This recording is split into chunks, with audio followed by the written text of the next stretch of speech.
A lo largo de la historia hubo algunos oficios que afortunadamente se han perdido. En este vídeo vas a descubrir 5 de ellos, ¿a cuál más atractivo? Sobre todo el último. Empezamos.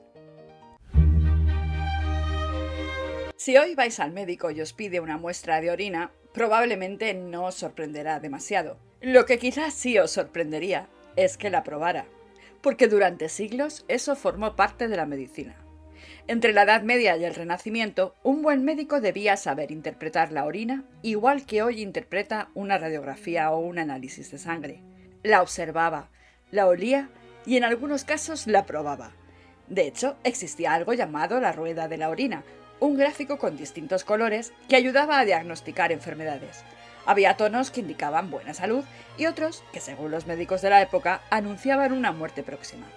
Naturalmente, aquello atrajo a muchos charlatanes. En la Inglaterra medieval había falsos expertos que hacían muchos aspavientos delante de un frasco y anunciaban diagnósticos instantáneos. Y sin embargo, entre tanta superstición y tanto disparate, apareció una observación brillante.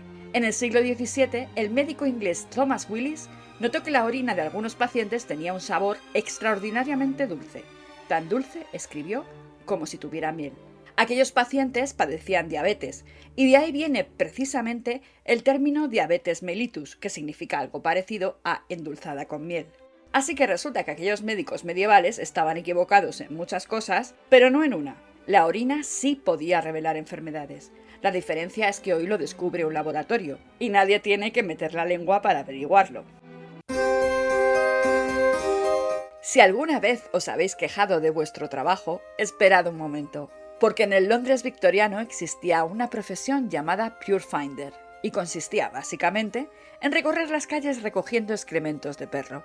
Cada mañana, centenares de personas salían con cubos y paletas para buscar algo que hoy la mayoría intentamos evitar pisar. Después lo vendían a las tenerías de Londres. Resulta que la caca de perro contiene sustancias que ayudan a ablandar las pieles animales durante el proceso de curtido. Dicho de otra manera, buena parte del cuero victoriano debía parte de su calidad a algo que nadie habría querido tener en la suela del zapato. Los Pure Finders eran casi siempre personas muy pobres, y aún así existía competencia, porque no todos los excrementos valían lo mismo. Los más apreciados eran los secos y calcáreos. De hecho, algunos llegaron a adulterar el producto mezclándolo con cal para vender más cantidad.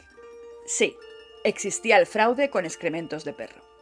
En la ciudad marroquí de Fez todavía funciona una tenería tradicional donde se siguen empleando métodos muy parecidos a los de hace cientos de años, ya que usan excrementos de paloma y orina de vaca. A los turistas les entregan unas ramitas de menta antes de entrar.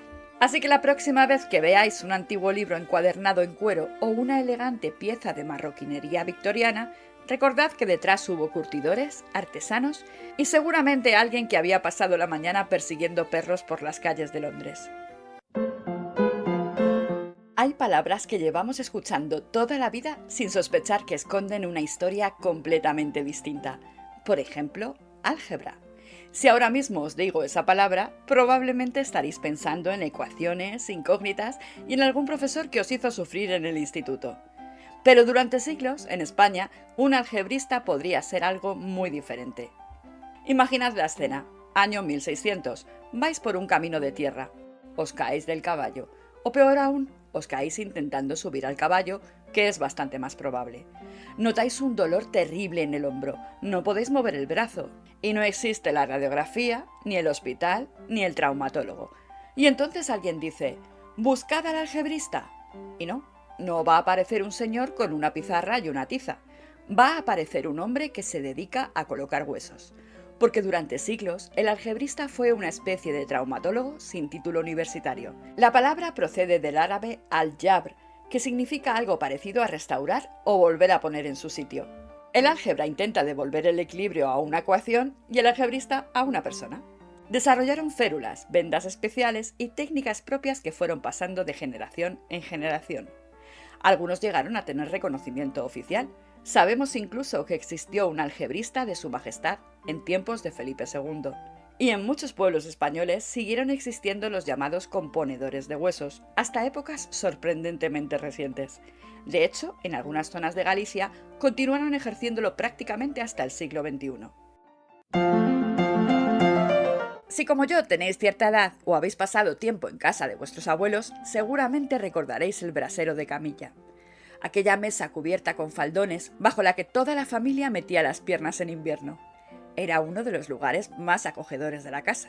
De lo que no sé si te acuerdas es de qué había dentro de aquel brasero. La respuesta es cisco. Y detrás del cisco estaba el cisquero. Durante siglos, el cisquero recorrió los encinares de España, convirtiendo las ramas en calor. Parece sencillo, pero no lo era. Las ramas finas de encina se amontonaban, se prendían y luego llegaba la parte más difícil, apagarlas en el momento exacto, ni demasiado pronto ni demasiado tarde, porque unos minutos de diferencia podían convertir todo el trabajo en un montón de ceniza inútil. El resultado era un combustible que no producía llama, sino brasas que podían mantenerse calientes durante horas. Por eso acabó calentando millones de hogares españoles. Aunque también tuvo su lado dramático. En habitaciones mal ventiladas, los braseros podían producir monóxido de carbono. Durante generaciones hubo familias enteras que murieron mientras dormían. Y aún así se seguía utilizando porque sencillamente no había muchas más alternativas. Pero para fabricar cisco hacían falta encinas. Y durante décadas se explotaron tantos encinares que algunos llegaron a desaparecer. El cisquero calentaba las casas de España mientras consumía lentamente los bosques que le daban trabajo. De aquello solo nos queda la famosa frase «estoy hecho cisco». Hay trabajos incómodos, hay trabajos desagradables y luego está el de recolector de sanguijuelas. A no ser que tu vocación siempre haya sido meterte en un pantano con las piernas desnudas para que unos gusanitos te chupen la sangre, porque eso era exactamente lo que hacían. Durante una buena parte del siglo XIX, las sanguijuelas estaban tan solicitadas que alguien tenía que dedicarse a buscarlas. La medicina de la época estaba convencida de que muchas enfermedades podían curarse extrayendo sangre a los pacientes, así que se necesitaban miles y miles de sanguijuelas. Ese alguien solía ser una persona pobre y en muchos casos mujer. No requería demasiada destreza, simplemente entrabas en una laguna o una marisma y esperabas. No hacía falta perseguir a las sanguijuelas porque ellas acudían solitas. Aquellos animales llegaron a tener un valor enorme y España era uno de los grandes exportadores europeos. Su venta estaba regulada como la de cualquier otra materia prima. Un poeta inglés llamado William Wordsworth escribió un poema sobre un viejo recolector de sanguijuelas. Dijo de él que era un símbolo de la perseverancia humana. No sé si ese anciano estaría de acuerdo con el poeta, la verdad. Creo que es más probable que se viera a sí mismo como un símbolo de la necesidad de ganarse el pan de alguna manera. ¿Conocías alguno de estos oficios? ¿Alguno de tus familiares se dedicó alguna vez a esto? Cuéntamelo en comentarios. Y sígueme para más historias como esta.